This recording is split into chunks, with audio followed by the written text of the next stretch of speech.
Hello, you're listening to Dave Parry from Wellmeadow, and this is the SME Growth Podcast. Now, we interrupt our normal routine of podcast subjects to bring you the latest Roger Martin-Fagg economic report. The December 22 report has just landed, and we always like to give you the summary of that every quarter when it comes out as quickly as we can. Now, it may be that I'm getting a bit older, but I swear that the print on these is getting smaller and smaller every time I read them. The production quality, Roger, has gone up a lot. He's got lots of photos in amongst it all now, but the text has had to be squeezed in, and some places he's even gone to 3 columns. So if you're struggling to read it, you're in good company. So let me read it out to you. He starts, as ever, with a bit of economic and governmental education, and he talks about the 3 roles of government. And I do wonder if anybody was challenged in the pub quiz to come up with what are the 3 roles of government, whether they'd come up with the same 3. In fact, I googled it and came up with a few different versions, but they do actually all broadly fall into this category. The first one, he says, is to provide a stable legal and social environment. I can get that. Second one is to provide all the public necessities, social necessities such as education and infrastructure and healthcare and defence of the realm and policing and all of that sort of thing. And the third one, from an economics point of view, typically for Roger, is to ensure that monopolistic market structures are regulated. And you can sort of understand that in a capitalist economy, it doesn't always work. It can't run amok. And so therefore you do need some regulation. So he comes on to talk about the fact that then with the redistribution role of the government, that 52% of the UK population are in some way or another receiving government benefits. That's the role of this transfer of wealth from those that are better off to less so. Now, 52% sounds really high. I'm sure you wouldn't have guessed that in your pub quiz. But if you strip out the pensioners, which is a large part of them, that's still 30% of the population. And actually a significant part of that 30% are working people, just working at a level of wage that they still receive universal credit. So he talks about a few myths that people have about government in relation to this. And he talks about the fact that lots of people believe that the creation of income flows is the job of government, but it isn't unless you're China. That's the job of business. And he said that the main thing that governments can do is to avoid being a negative. They can be a disincentive to growth and investment, and that's by introducing political uncertainty. So we've had a little bit of that this autumn, but we've also had it really over the last 6 years or so, ever since the referendum around our relationship with the EU. It talks, going on to talk about other myths. This one is picking up on the theory that Liz Truss expanded on in hers and Kwarteng's budget back in late September. And I'm reminded that the last time I was reading this out, they just announced that budget. But the theory that lowering taxation can increase long-run growth. Now, he comes back to this a few points, and it's a bit out of order, so bear with me, but I'll include bits where we come back to it. But the first example is on corporation tax, and he points out that even though we have lower corporation tax rates than other countries in the EU, our investment levels are the lowest. And we'll come back to that comparison in a moment. He also talks about the super deduction that was implemented earlier this year, where businesses get to claim tax back on £1.25 for every pound they spend. And that whilst it's had an impact, it's been reasonably marginal.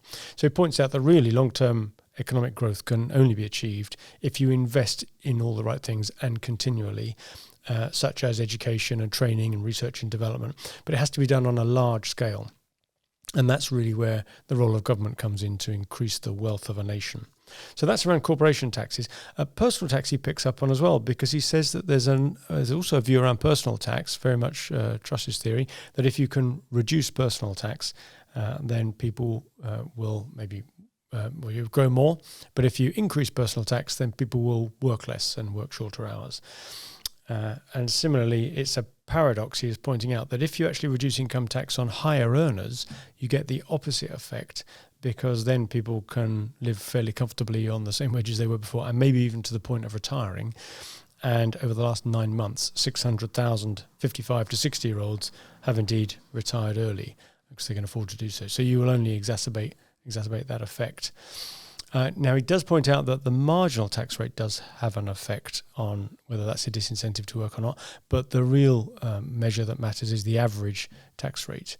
And if we're working for most of the year just to pay our taxes, then that definitely has an impact on our appetite for work. The other myth that he picks up on is that around benefits, and the fact that some people think that if you have very generous welfare benefits, then it's a disincentive to work. Now, there's a large study done on this. It's obviously an interesting topic, but 19,000 people took part in this study, or were studied, across 18 European countries, including the UK. And it supported the view that there is no such link, that higher or more generous benefits levels don't act as a disincentive to work. And it sort of goes to show that work is a bit more than just obtaining an income. And obviously, it's a large part of it, but also there's a very strong drive for the social impacts of work, and that as social humans, we all just need that as part of our lives, that sense of purpose. Now, he talked about trickle-down economics. We've all heard that before, certainly recently in the September early first budget. There was another study done this year across 18 different countries and looking at their tax policies between 1965 and 2015. And it found very, very little or no evidence at all that trickle-down economics works. So if you allow more wealthy people to keep more of their income through lower taxes, then they'll spend it on things that people lower down the income scale can benefit from. There is no evidence to suggest that. And the other myth which he picks up on and shows some research on here is whether the government that we have of the day has made any impact on our long-term growth rates. And actually, since 1950 to 2008, no matter which colour of government was in power, there's been no difference to our long-term growth rate, despite the fact that people think that during the Thatcher government of the 80s and early 90s that we did have a longer run growth rate. We didn't, but it changed the mix of the growth and it moved away from heavier industries and into services. So if you were in services, you would have seen what you thought was higher growth, but it wasn't across the whole country. Now, there's a section of his newsletter this quarter, on the money illusion, and Roger talked a lot about that in our talk when we invited him to Shrewsbury last month, and we videoed that, so I'd encourage you to go and have a look at that video of him talking, because he explains that so much better in his own words than I would ever do him justice if I read out here. But the point of the money illusion is that we don't properly take into account inflation, and just to give you one example of how stark that is, if you go back to 2010, then our GDP has grown in nominal terms since then by 24%, but in real terms, just 6%. And yet we tend to value things like our pay rises and house price inflation and the cost of things by their nominal value, how many pounds they are. We don't tend to automatically adjust for inflation in our head. And for a long time, we've had very low inflation, so that's understandable. But as we all know, that's changed a lot now. There's a graph on the bottom of page 2 that I'm going to come back to because some of the graphs this month are a bit out of sync. Now, he talked about uncertainty back on page 1, remember? And he comes back to that on page 3, where he talks about the referendum back in 2016 having created a lot of uncertainty, and links that to the flatlining of investment spend.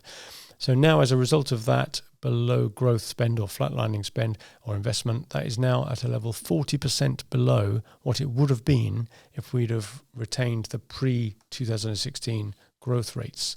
So because of that much, much lower investment spend, much lower than has happened in other countries, consequently our productivity has dropped. And now our productivity is estimated to be growing at only 0.5% per year. Add to that the fact that the number of workers in our workforce is growing by 0.5%, but only half. 0.5% more workers, 0.5% more productivity leads to 1%. That's the real growth rate, the 1%. And so the idea of aiming for 2.5%, as we heard talked about back in September, would either need a lot more immigration to get more workers, or it would need investment levels from businesses significantly higher to quadruple our productivity growth rate. And there's just no sign of that happening at the moment. He talks about debt, and our total debt now as a country is about 96% after all the extra costs of both the crash and then COVID. But the real thing that matters is the interest payable on the debt. And there's kind of a magic level of about 10% of your GDP as a country. If that's taken up with interest payments, then it starts to get investors nervous. And you enter this thing called the doom loop, where once you're above 10%, investors demand a higher return and charge more, expect more higher interest, which only makes the situation worse. So you enter into the sort of death spiral.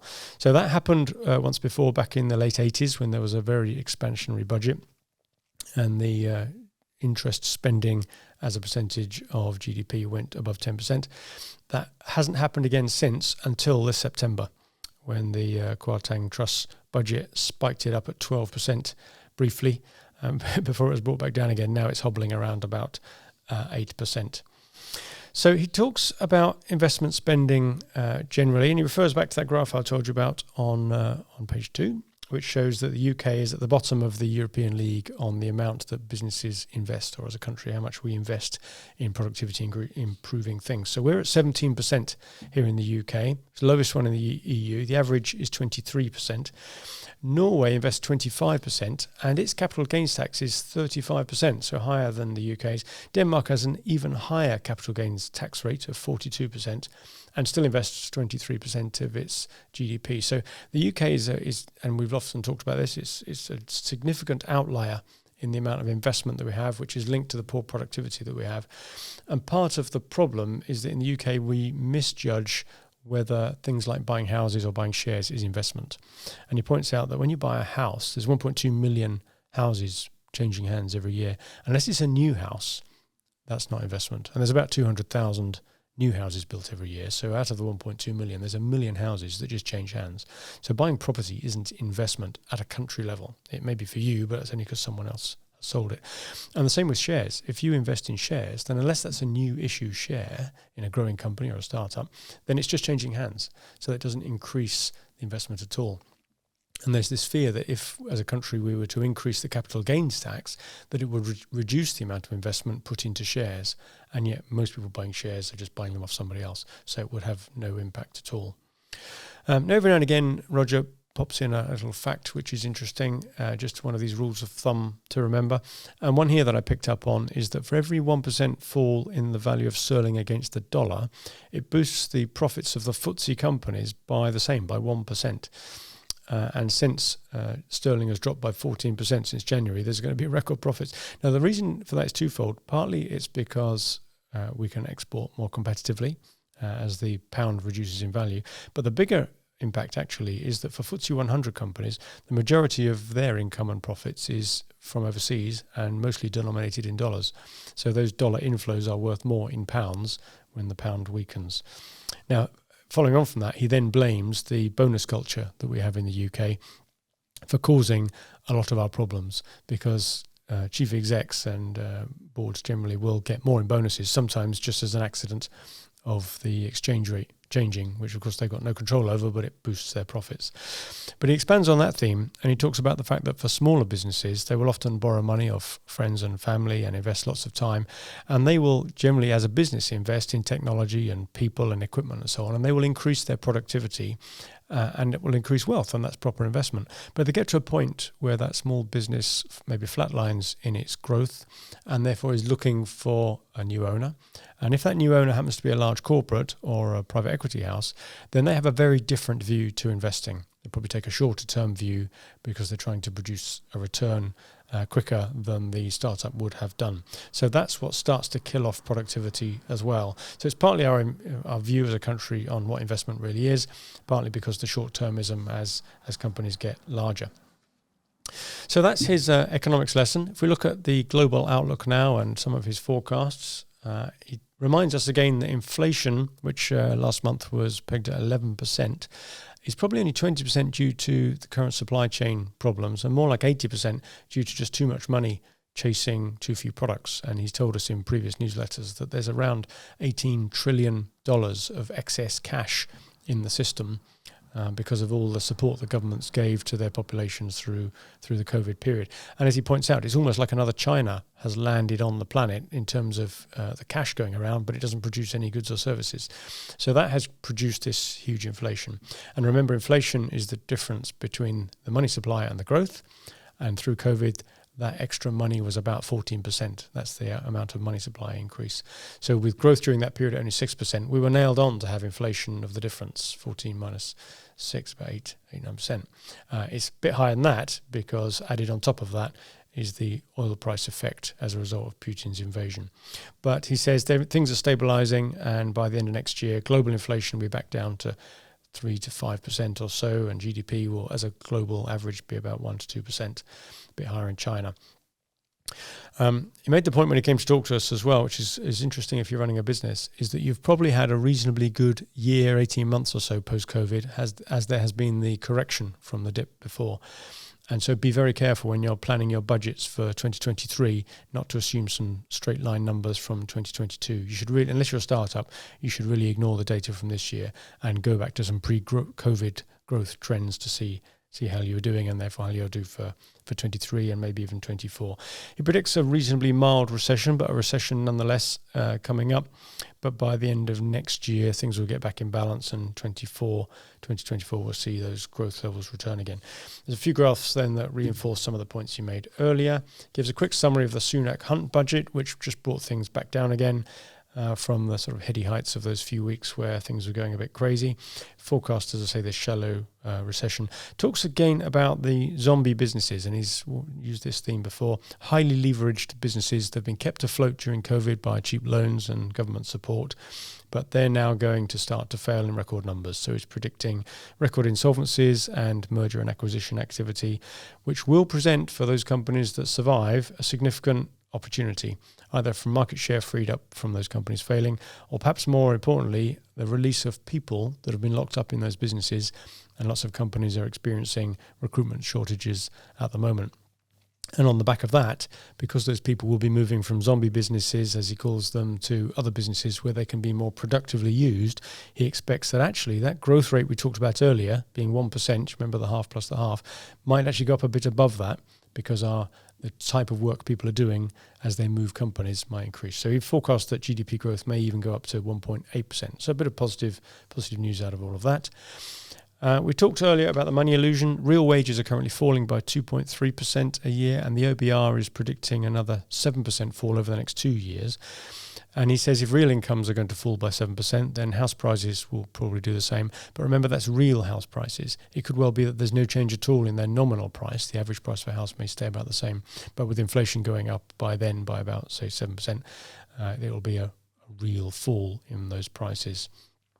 Equity markets, the multiples, the price equity earnings multiple has fallen to now what they were like before COVID, as demand is growing much more slowly than it was in that peak. So the real value of share portfolios is likely to fall a bit over the next 18 months or so.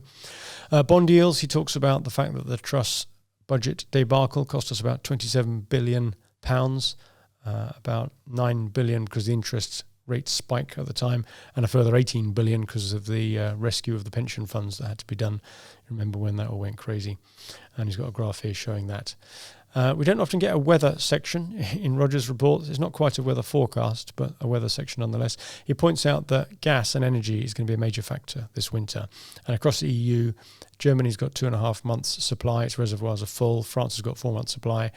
UK doesn't have any reservoirs, so we've got 5 days supply. So the UK in particular is going to be very susceptible if there's a cold winter.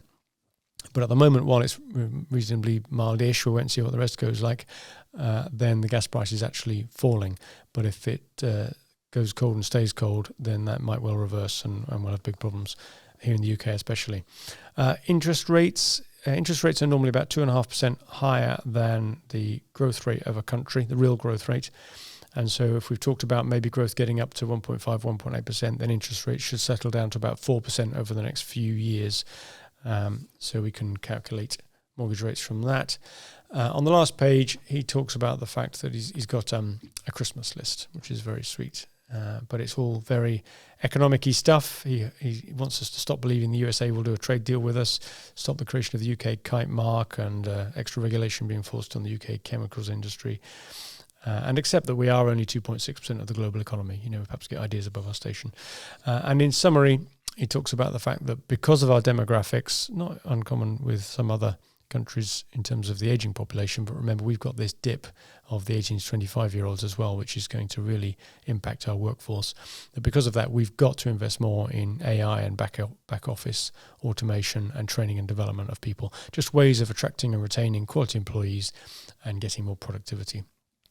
Innovate or die is his rallying cry. So forecast for 2023 then. Here we go. If it's a mild winter, he says that GDP growth will either be 0 or -1.5. If it's a cold winter, it could go down to -2.5, but he has talked about that correcting then in 2024. Earnings growth would be about 6% next year, but inflation at 5%. Back to that money illusion thing again. House price growth in nominal terms about 0. Base rate 3.75%, coming down a bit from what we just talked about, but that means fixed rate mortgages will be about 5.5%. That's based on the longer term bond yields. Unemployment 4.3%, which is about 500,000 more unemployed, but we would still meet the definition of full employment at that level. And exchange rates of about $1.22 and €1.18 to the pound. So that's him. There he is, 7-page of tightly packed, smaller than ever print, lots of graphs. Thank you, Roger, for making me squint at all of that. That's the December 22 Roger Martin-Fagg Economic Report. We'll have another one, no doubt, end of February, March time. We'll bring that to you as well. And next week, we'll be returning to our normal routine of podcasts. So please come and join us again for that. Please subscribe to our podcasts wherever you see them. And if you've got business colleagues you think might be interested, please forward this link on so they can see it as well. And in the meantime, good luck with your business. Thanks.